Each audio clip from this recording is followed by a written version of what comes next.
Assalamualaikum warahmatullahi wabarakatuh. Kembali lagi bersama saya guys.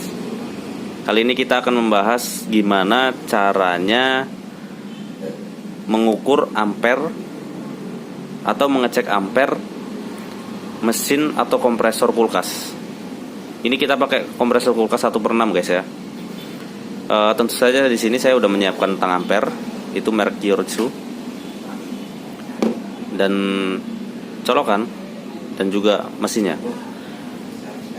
Pertama-tama hal yang kita lakukan itu kita harus menyiapkan steker ini. Kita harus siapkan colokan ini juga.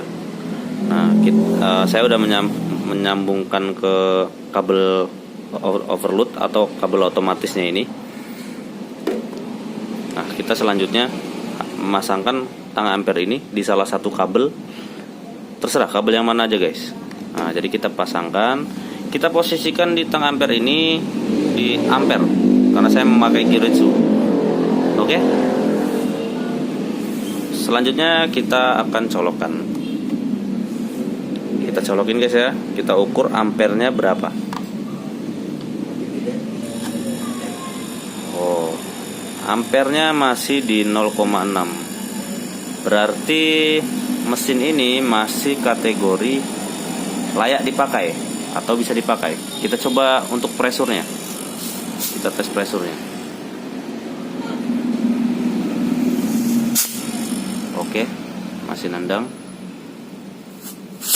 Ini mesin Toshiba. Masih di 0,6 ampernya. Kita tahan presurnya. Nah, dan masih menendang.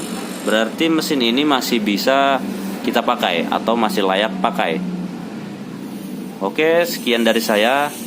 Jika ada yang ingin request dibuatkan video atau dibuatkan tutorial, silahkan tuliskan di kolom komentar di bawah ini guys.